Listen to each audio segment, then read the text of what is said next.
Hi, I'm Anna Denton-Jones of Refreshing Law, and in this second session on shared parental leave, I'm going to be talking about the mechanics of somebody wanting to exercise their rights in this regard. In the first session, we looked at eligibility, and in future sessions, we're going to look at issues around payment and returning to work, and those sorts of things. So, what are the critical ingredients that anyone wanting to exercise their rights in this area are going to have to have? Well, the first key ingredient is the mother or the primary adopter curtailing their maternity leave. And that needs to be done by the first of 3 potential notices under the system. So the mother or the adopter needs to at least 8 weeks prior to the date on which they want their maternity leave or their adoption leave to come to an end. And remember, they're not allowed to actually do that until at least 2 weeks after the matching for adoption or 2 weeks after the birth date or expected week of confinement.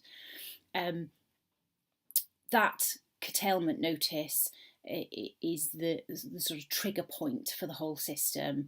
It brings that maternity leave or the adoption leave to an end and enables the 2 parents to go into the shared parental leave system. Now, they can change their minds and they can vary it, but the key to all of the notices under shared parental leave is 8 weeks.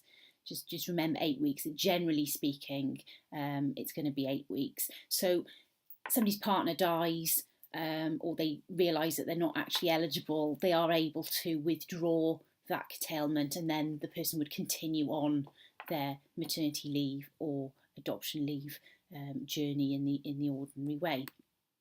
The second critical ingredient is the notice of intention to take shared parental leave. If you like, it's the opting into the system.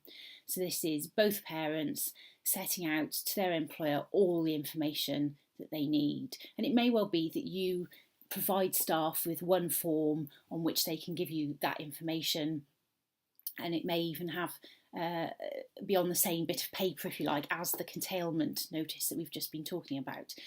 So this is going to be the form where the employee is going to set out why they think they're eligible, their partner's details, who their partner works for.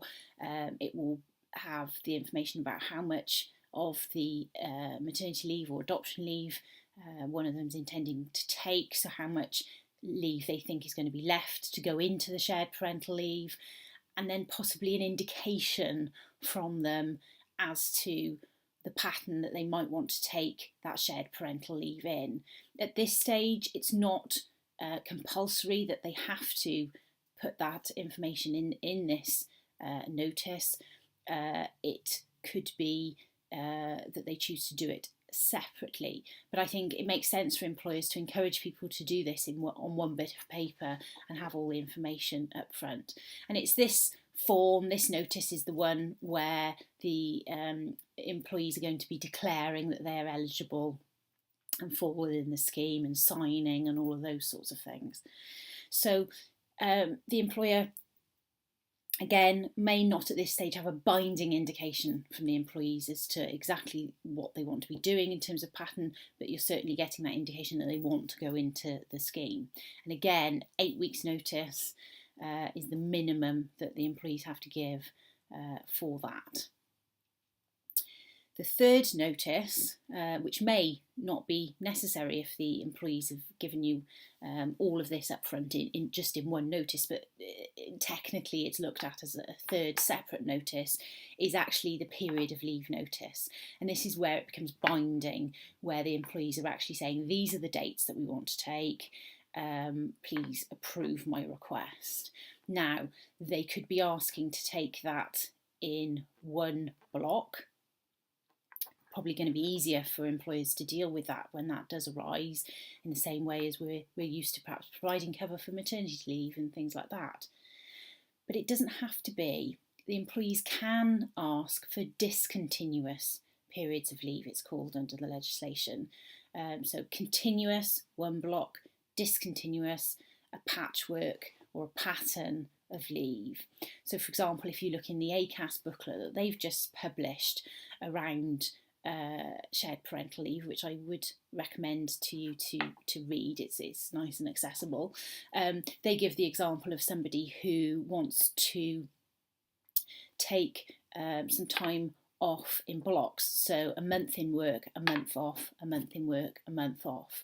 And the reason why that person might want to do that is there's a particular project that they're working on and they want to be able to work around that project.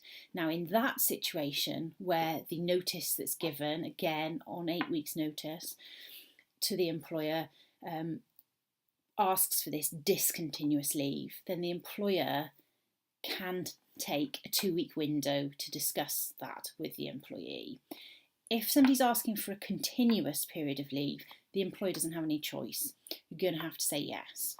If somebody's asking for this discontinuous pattern of leave, then the employer can use that 2-week window to talk to the employees about maybe changing that pattern a little bit and doing something that then would work for the employer. And ultimately, the employer can say no, that discontinuous pattern is not something we're going to be able to accommodate. But interestingly, what happens in that scenario is that discontinuous period of leave gets pushed into one block. So let's say somebody was asking for 3 periods of leave of 4 weeks each. That's 12 weeks. If the employer says, no, we can't accommodate that discontinuous pattern of leave, then the employee will be entitled to take 12 weeks from the first date on which they'd asked in their notice for the leave, their discontinuous pattern, to commence. I hope that makes sense. If anybody's got any questions, please do email me on adenton@refreshinglawltd, all one word, .co.uk. Thank you very much.